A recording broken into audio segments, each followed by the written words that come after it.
آنر برندی که مخاطباش بیشتر جوونا هستن و اینو با رنگ‌هایی که استفاده میکنه و کلاً تبلیغاتشون به خوبی بهمون نشون میده. یه چیز دیگه‌ای که راجع به این برند خیلی دوست دارم اینه که کاملاً با تکنولوژی همراهن و سعی میکنن همیشه بروز باشن.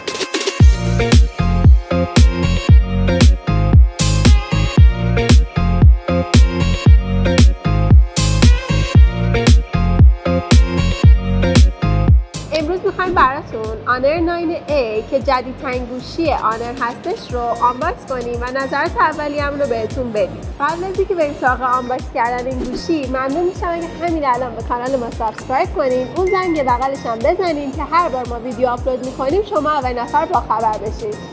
خب بریم سراغ آنباکسینگ آنر 9A. خب بریم جعبه رو باز کنیم و خود گوشی رو ببینیم. هرچون وسیله جدیدم برای باز کردن داریم.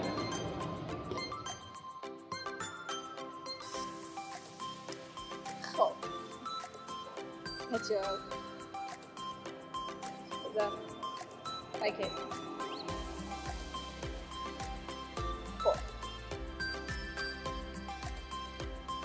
خب همین اول کارت گارانتی و موارد مربوط به گارانتی رو داریم که اینا رو میذاریم کنار و خود گوشی رو قرار گرفته که آخر سر بهتون نشون میدم. فعلا اینم بره کنار و از وقتی نیما دیگه گفته این جایگاه گوشی نیست، هر بار جعبه باز میکنم منتظر ببینم جایگاه داره یا نه. خب توی اینجا هم که مثل همیشه این سوزن مخصوص باز کردن جای سیم کارت رو داریم و یه قاب ژله‌ای. این قاب رو بهتون نشون بدم.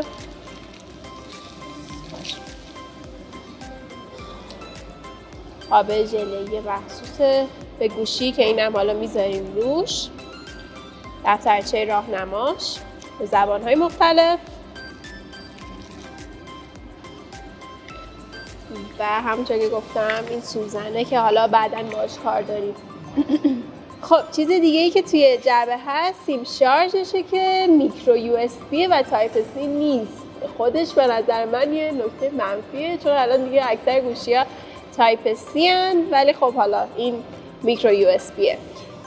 دیگه خب آداپتورش هستش و این هندزفری هایی که براتون گذاشته که البته اون دفعه هم گفتم من اینا رو به اون نرما ترجیح میدم، ولی حالا باید امتحانش کنیم ببینیم اوکی یا نه. خب چیز دیگه ای توی جعبه نیست. بریم سراغ خود گوشی. من اینا رو جمع کنم.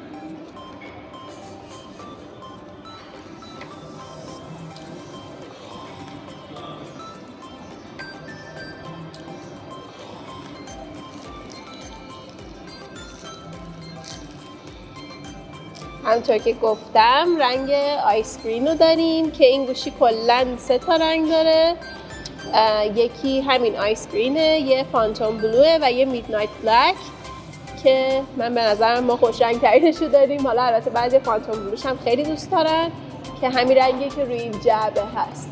خب همین اول بخوام راجع به ظاهرش بگم به نظر میاد که پلاستیک باشه، ولی حالا باز تو بررسی کاملتر بهتون میگم. دوربیناش به نظرم جایگیرش خوبه، این که حالا نزده بیرون خیلی حس خوبی میده و حالا چیدمانش هم که داریم میبینین دوربین سه‌گانه داره که حالا باز توضیحات بهتون میدم. یه حسگر اثرانگشت فیزیکی همین پشت داره، کنارش هم که دکمه پاور و والیومش رو داریم و جایگاه سیم کارت. خب همونطور که سیم شارژش بهمون نشون داد این میکرو یو اس بی هستش و مونو اسپیکر داره و جایگاه جک هدفون که بتونین از هندزفریتون استفاده بکنید.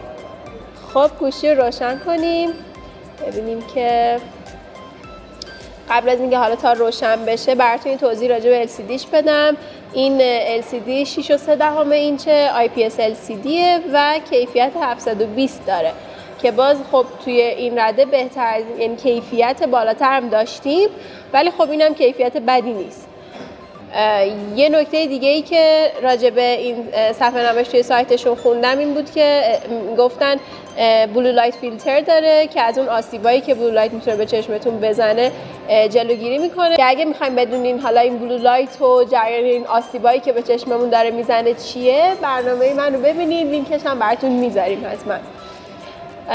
نکته دیگه که توی این صفحه نمایش میبینم این ناچ قطره‌ایشه که دوربین سلفیش قرار گرفته. بیشتر راجع به کیفیت دوربینش بعداً توضیح میدم، ولی فعلا جایگیریش اوکیه.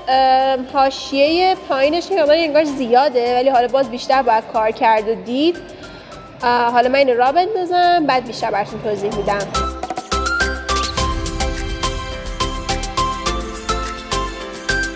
همین اول که نگاه میکنیم اپ گالری رو داریم و حالا چیزایی که معمولا توی گوشی همون اول به صورت پیش‌فرض اینستال شده. چیز جدیدی که من میبینم این آنر استوره که باید حالا ببینم چی هستش.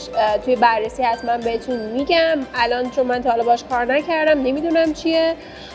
بریم سراغ ستینگش ببینیم که چه چیزایی داره. همین اول نه مرسی که میری توی جایی نباید بریم. نشون میده که تمام فیچرهای مربوط به اندروید 10 رو داره. حالا مثل دارک مود و چیزهای مختلف قطعا باید همشون باشه. بله میتونین حالا انتخاب بکنید که گوشیتون دارک مود بشه و حالا آپشن‌های دیگه. نکته بعدیش بریم توی About Phone. رابط کاربری این گوشی ماجیک یو آی 3.1 هستش که همونطور گفتم اندروید ورژن 10 و همینجا حالا تا این چیزا رو نوشته براتون راجع به مشخصات سخت افزاریش بخوام بگم.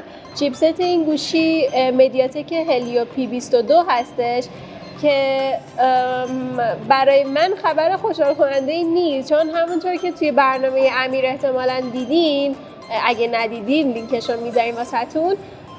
مدیاتک توی گوشی اندرویدی ضعیف‌ترین چیپست رو داره تقریبا، ولی خب حالا بازم میگم بیشتر اینو الان نمیتونم همینجوری توی آنباکسینگ بهتون بگم، باید بیشتر باش کار کنم تا بتونم یه نظر کلی بدم.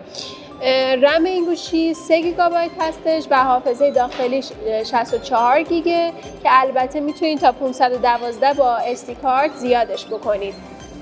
راجع به SD کارت گفتم، بذاریم باز کنیم اینو ببینیم که جایگاهش چند تاییه. برای این کار احتیاج به سوزن توی جعبش داریم.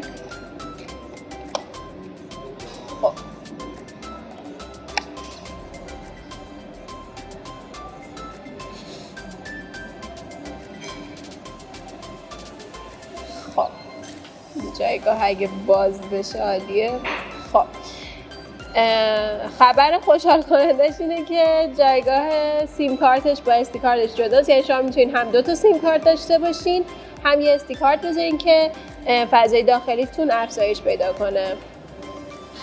خب اینو بذارم سر جاش، ببندم دوباره براتون. حالا اینو بعد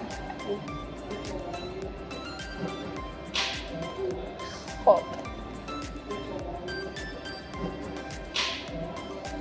اوکی، دوباره گوشی رو روشن کنم و بریم سراغ بقیه توضیحاتش.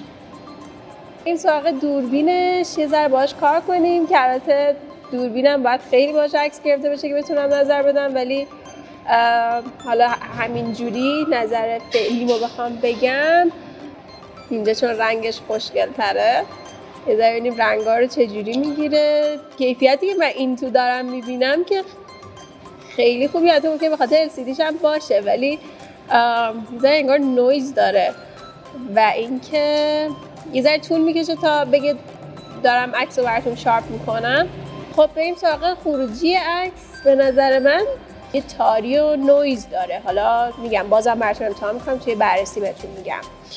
خب این بود از آنباکسینگ گوشی و نظرات اولیه ما. اگه دوست دارین که جزئیات بیشتر راجعش بدونین، بررسی ما رو از دست ندین. خب آنباکس این گوشی رو دیدین، نظرتون راجع به این گوشی چیه؟ و اینکه اگر سوالی راجع به این گوشی دارین حتما برامون توی کامنت ها بنویسین که ما بتونیم توی بررسی که برنامه بعدی مونه بهش جواب بدیم. ممنونیم از کافه سیتنگو که این محیط جذاب و در اختیار ما قرار دادن تا براتون این برنامه رو ضبط کنیم. ما حتما لینک اینستاگرام و گوگل مپشون رو براتون توی توضیحات میذاریم که اگه دوست داشتین بهشون سر بزنید. بدید من جواب بدم. مرسی از اینکه این ویدیو رو دیدین. لطفاً لایک و سابسکرایب توی کانال یوتیوب و آپارات ما فراموشتون نشه و با اصلا میرشون آره چیز دیگه نباید میگفتم. و همینطور شما میتونید با @سمیرا شکست ما رو تو تمام شبکه‌های اجتماعی پیدا کنین و اگر دوست داشتین فالو کنین.